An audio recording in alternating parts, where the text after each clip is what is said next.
Hello and welcome to Fresh Face One Shots. My name is Joey. And I'm Jacob. And today we are continuing Wonder Woman by Tom King. This issue broke you, didn't it? Just a little bit. I did not realize when I read this at like 9 o'clock this morning just how unprepared I was for this. Ooh, man. You read this in the morning. The morning. It was like one of the first things I did. I was like, oh man, fucking new Tom King Wonder Woman's out. Let's start our day with that. And I certainly did. I certainly did. Wonder Woman number 4. Outlaw Part 4. Outlaw Part 4. Probably the best issue of the run so far. Yeah. And may just be one of the best single issues I've read this entire year. I'm gonna have to think about that because I've read for the podcast. I've read a lot this year, and I have also read significantly more than you this year. This is true. Yeah. So, all right. Let's get into it. Let's jump right in. Well, okay. So this one is on its surface kind of doing that one Spider-Man story that everybody knows about with it's like a classic riff on that for some really good effect, because the one I'm talking about. The animated show did it. Yeah. It's like, the superheroes visiting sick children. But first, I think it's especially effective here because of what it's effective directly putting itself up against. That, and King adds this layer that I'm sure has been done in Wonder Woman comics before. Because Wonder Woman being, Wonder Woman probably is the best-selling American female superhero, right?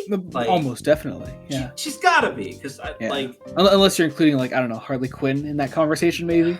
She does. Don't get me wrong. I like Harley. She doesn't count. Count. But she's probably Harley Quinn is probably the most successful solo female-led comic book ever. Yeah.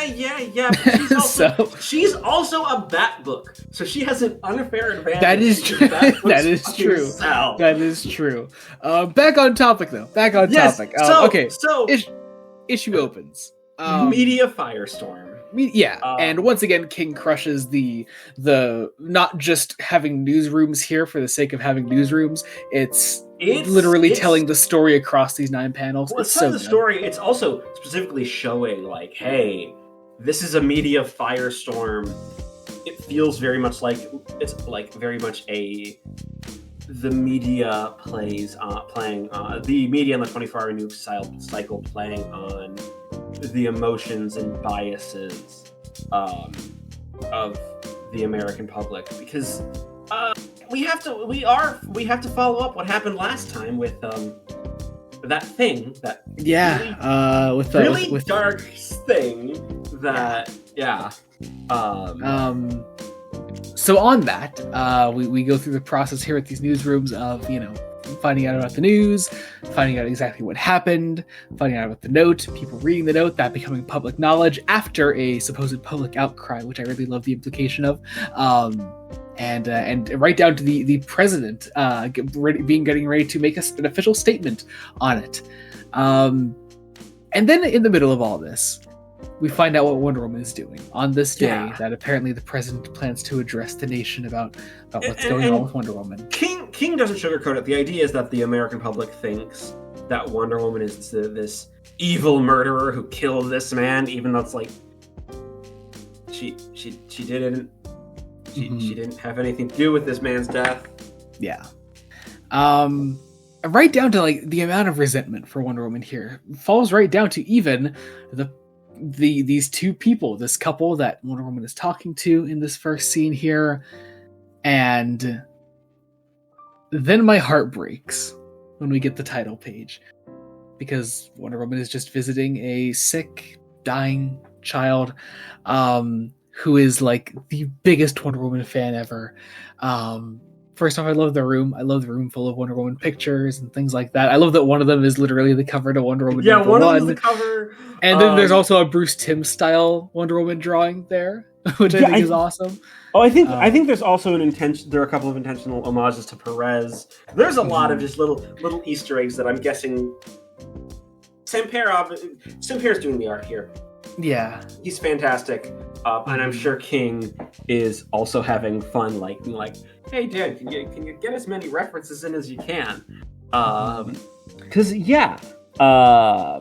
and then my heart especially breaks on the following page when the kid's name is Jack, introduces Wonder Woman to him, and he's like, I want to see another doctor. She's like, it's not another doctor, it's Wonder Woman, and his face lights up, and Diana says that she's happy to meet him, and it's just that the simplicity of that moment, I fucking teared up. I can't even quite put it into words. Just how much this scene meant to me. It's because this whole idea is that, well, the world's about to explode. Diana is being kind to a sick little kid, a sick little boy, while the world wants her dead. And in a lot of ways, I think it feels like, this was something. I don't want to say that the last pages were lacking in this in Diana's characterization, but they were lacking in this particular aspect of the characterization. I think this issue also does a great job of showing. When it was announced that Tom King would be writing Wonder Woman for the foreseeable future, the natural Tom King detractors, I guess, came out of the woodwork, and the fear was that, it's fucking Tom King, so he's gonna make her nothing but a badass, and she's gonna just be fighting and shit. She's gonna be like military Wonder Woman, and it's just like, that's not it. You know that's what? Not it. I'll be honest. I had a little bit of those reservations too, not because of, I think that's what Tom King would do, but that's because that is a semi-popular view of the character. It is a popular view of the character. I'd argue, and I love badass Wonder Woman as well, but I love this Wonder Woman even more. And I just, God. All right, moving on. I have to move on. This is going to be the longest one shot of all time if I don't. It's going to be. If I don't move on. Joe Biden is here. Joe Biden is here. President Joe Biden, which it didn't take me out of the action at all, but I'm like, huh. Interesting predictions, King. Who is also being controlled by the King of America. This aspect, I'm like, King, be very careful going forward, because that could be skirting a line, but I think King skirts the line pretty nicely. Especially with the way he's established this character. It feels almost like King is making the King of America feel kind of like a stand-in for like the rich in general and powerful in general. Most definitely, yeah. Distilled into a man. I do love that little part of the speech that he has. When the president, when Joe Biden says that he's like, oh yeah, I'll do what you suggest, and the King is like, our apologies, Mr. President. We were unfortunately raised with proper manners. The Queen Mother was rather insistent that our attitude reflect our breeding. In all things that there shall be grace, she was known to say. So when I happen to utter, perhaps, and it would be best to, you might be forgiven for thinking these are suggestions, that we are here merely to assist you in your running of our country. However, to forgive is not to concede. We are the King of. Okay, so it goes on from that point. But I love that little moment. I thought that was great. We command. It's so good. Anyway, back to the sweetest story on the planet. Jack gets inside the invisible jet. They get inside there. Diana asks him where he'd like to go, what he'd like to do, what he'd like to see, and he wants to go to Paradise Island. And Diana's there's this tiny moment where Diana's hesitant, and the kid's like, well, it's okay if you don't want to. It's like, no, I said anywhere. Of course, we can go to Paradise Island. Yeah. So they're gonna go to Paradise Island. Yeah. Meanwhile, everything's turning up Amanda fucking Waller. Here she seems to is. be everywhere. Everything, like in everything we're reading, and I'm not complaining because it's Amanda Waller, and I love Amanda. Well, not Waller. just that, but like she's also on the interior ads for this and Superman for the Green Arrow run. Yeah. Yep. It's great. But yeah, so she's talking to Sarge Steele here. And that's about it. We get like a one-page scene of that, finding out that Amanda Waller's involved in all this. Because it's setting things up, and I want to talk about this setup because it's really interesting setup. Because Waller's, it's like, hey, I have the president's speech. He's made changes. I don't think Waller knows about the King of America. No, almost definitely not. I have a feeling if Waller finds out that America has a secret king, shit's going to hit several fans. I'm going to say also, there's a Suicide Squad run coming up soon. They're starting up a new Suicide Squad series that considering how much Amanda Waller's been appearing in other big DC books lately, I'll be curious to see what they're going to end up doing with Amanda Waller as well there. Yeah, I don't know, just something to look out for. Because Waller's like... Because I wouldn't doubt if something as big as the King of America happens to be, if that will have anything to do with it. Maybe? I don't know. It feels like if Waller finds out that America has a king, like Amanda Waller, not like she's a super patriotic character, but very much like excuse and like she feels very anti-monarchy in her the way she's characterized, if that makes sense. Well, yeah, and also it's Amanda Waller. If she doesn't know something, something's wrong. Yeah, but also King hints at some villains that we're going to be getting. The big one, the Charmer, the Doctor, the Half God, the Bird, the Triangle Idiot. So, we basically confirmed Cheetah, Dr. Psycho, I'm guessing. Probably. I think Silver Swan is the Bird. Very possibly. I'm not sure who the Charmer, Half God, and the Triangle Idiot are. At least off my head. Could the Charmer possibly be Cersei? Maybe? But I could also see Cersei being the half... Well, she's not really a half god, is she? Yeah, no. I don't know who the Triangle Idiot is. I feel like this is going to be a Tom King... Tom King's old, classic DC characters that nobody remembers. Yeah, that's possible. But yes. But yeah, we're again, Tom King saw into my mind and was like, I want villains. Oh, you're getting villains. You're getting villains, you're getting the happiest Wonder Woman story you've ever read. Also possibly the saddest Wonder Woman story you've ever read. Yeah. And it's the same story. Yeah. So we get this great little moment between Diana and Jack where he's like closing his eyes as they're up in the air. He has this really like sobering moment where he's like, I'm gonna die, I know it, and before whatever comes, I have to do this. To which Diana just says, just open your eyes. And he looks down as they're above the world. They're in the invisible jet. They can see the world below them as they're traveling to Paradise Island. And it's just, it's so good. And I don't know, I love it. Meanwhile, Steve Trevor is being kind of a little bitch. I mean, I love it because he's defending Diana. Yeah. But I think King is being like, hey, guys, Trevor's not going to go evil. He's Steve Trevor will defend Diana no matter what, probably. Yes. So. And he gets brigged for it later. Like he is put into solitary confinement. Yeah. And then the rest of the issue for Wonder Woman takes place on Paradise Island. Yes. She takes Jack there. They are met with resistance by other Amazons there. And Diana's like, hey, I'll fight you if you need me to. I would suggest not. Because you can't win. Also, this is Jack. He is a sick child. Just be kind to him, please. And it works. Yeah. Well, also this goes straight to Queen Nubia, and Artemis reports to her and is like, "Hey, Diana brought this kid here. What's up with that?" And Nubia is like, "From here, a queen rules the Amazons, the greatest warriors, the greatest nation in all of history. But she does not, despite all her hallowed power and duty, ever rule Diana." And I love that moment. Brilliant stuff. Then we get a little montage page spread here, 2 pages of just Diana and Jack having a nice day together. I don't know. I love it. I love it. I love it. I love this so much. I need more of it.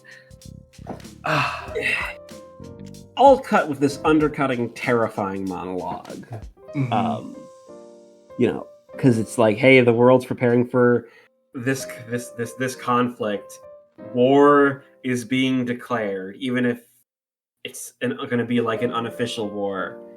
Because the very next page is President Joe Biden getting ready to make an address. Okay, it's never actually confirmed to be Joe Biden. It's not confirmed to be Joe Biden. But it's Joe Biden. It's probably Joe Biden. It's drawn to be Joe Biden. Here, does the woman here on this page look like Joe Biden? I forget what Joe Biden looks like. No. I'm legitimately forgetting what Joe Biden looks like. Okay, no, it doesn't really look like Joe Biden. Not really. No. Yeah, there's some wiggle room. Anyway, and then the second moment in the issue that made me tear up. Fucking hell. This is a scene that just meant a lot to me. This is also going to mean a lot to a lot of kids who read this. I think as heavy as a lot of the subject matter in this run may be so far, I think a lot of kids should read this. Well, first off, Tom King is very much in the like has this kid feel like something's wrong for liking Wonder Woman, which let's be honest, societally that was the popular view until, and I'd even say it in a lot of places in the US it still is. Yeah, absolutely. The implication is that Jack comes from one of those places. Yeah. He says, maybe I shouldn't like, that I'm supposed to like Superman and Batman, I don't know, baseball and normal stuff for a boy. Why is this good? And then he says, is it because I'm sick inside?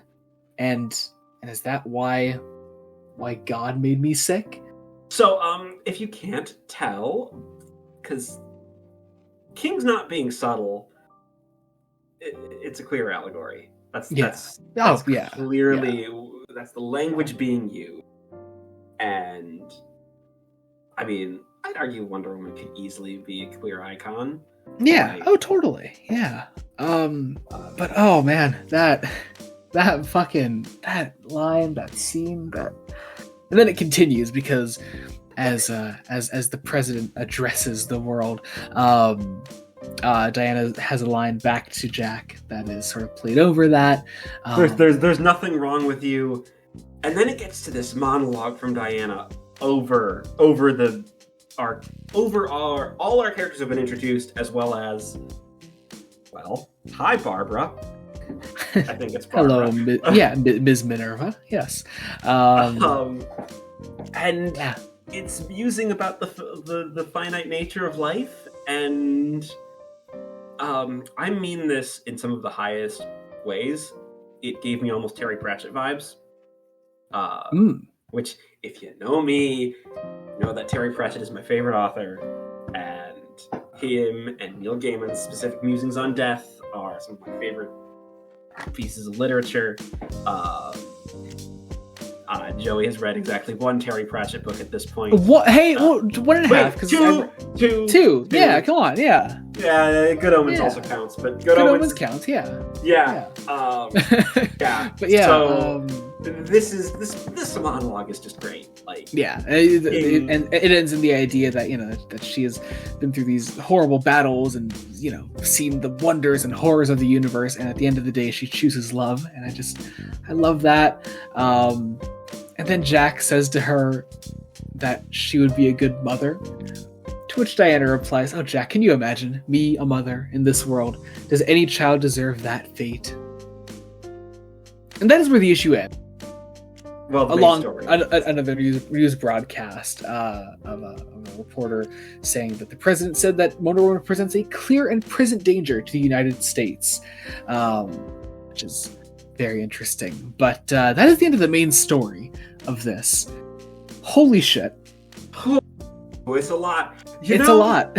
People are. I can see the Trinity backups rubbing people the wrong way because they're largely fluff. But I need that fluff. Oh yeah, Please. It is the most welcome addition to these issues right now. So we're back to World's Finest Part 2. We're in the Fortress of Solitude, where John and Damian once again are watching over Lizzie, or are supposed to be. I think this is a much older Lizzie now. This is yes, a 13-year-old definitely. Lizzie. Yeah. Still drawn by Belen Ortega, so everyone is just cute as fuck. I don't know. I can't explain it. Ortega's expression. It's so good. Like, ever seriously. so slightly exaggerated. Yeah. But also, Lizzie is now in a Black Mercy dream state, where she is imagining John and Damian as her warriors, these gladiators for her. She is dressed in full Wonder Woman regalia. And then I love the image of passed out Lizzie, like with the Black Mercy around her. I love how it's like Damian comes like, oh my god, she's Black Mercying, isn't she? It's so good, with like the spilled hot chocolate next to her. It's so good. And then also we continue the debate from the last issue's backup with the S on John's chest, and Damian starts sounding out an S sound. He's like, you don't know what sound an S makes, and he starts making like a hissing sound, basically. Because so John funny. And Damian are two idiots who should not be put in charge of a child. It's so good. It's so fucking good. I love it. But yeah, inside the Black Mercy dreamscape, Lizzie is fighting John and Damian, and she eventually defeats them, and they say that they surrender, and she's like, "What? No, that's not right. You don't surrender. You're Damian and John. This has to be a dream." Yeah. Oh well. We get a Jason Todd mention.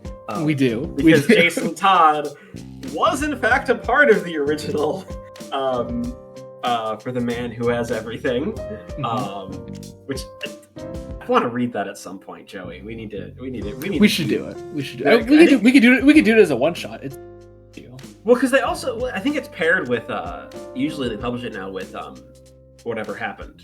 That's true. Oh, we could do that then for an episode. Yeah. Anyway, but yeah, so Lizzie breaks out of her dreamscape while Damian and John pull the Black Mercy off of her, and yeah, we have this great little note as they sit below these ice statues of their parents.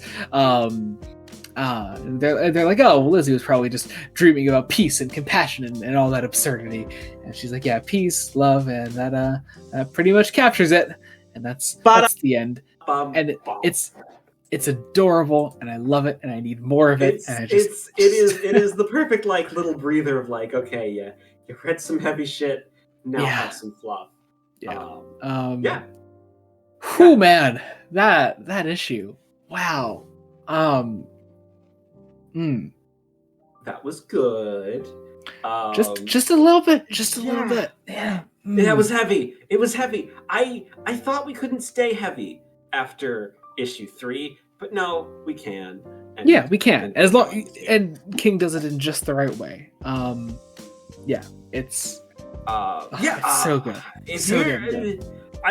And you know what? I'm glad. It seems that a lot of people are really enjoying this run. Like, I'm not a big part of comics, but like the things that I'm seeing are pretty much nothing but praise. Yeah, I haven't, surprisingly, since it came out, I haven't seen anyone really complain about it. It's almost like the people that complained about it when it was first announced aren't actually going to end up reading it and aren't going to give it a chance anyway. So, but that's just my observation. All right. Wow. Whew. That was a 20+ minute one shot for a single issue. That's a lot. We have thoughts, which is interesting. We do have thoughts. Yeah, of course. And Tom King is responsible for our longest regular podcast episode. It's true. Yeah. He may as well keep making records on here. So, otherwise, speaking of, check out the podcast. We're coming up on the end of our first Marvel block soon. We released an episode on the Planet Hulk prelude this past Monday. And January 1st, our first episode of 2024 sees the release of the actual Planet Hulk episode. So that'll be really Mason cool. is coming back as a guest. Mason is back as a guest, yes, absolutely. And yeah, that'll be cool. Also, check out other one-shots that we do. We've been covering Superman by Joshua Williamson and Batman Brave and the Bold by Various. You can check those out. Our Brave and the Bold video, the issue comes out next week.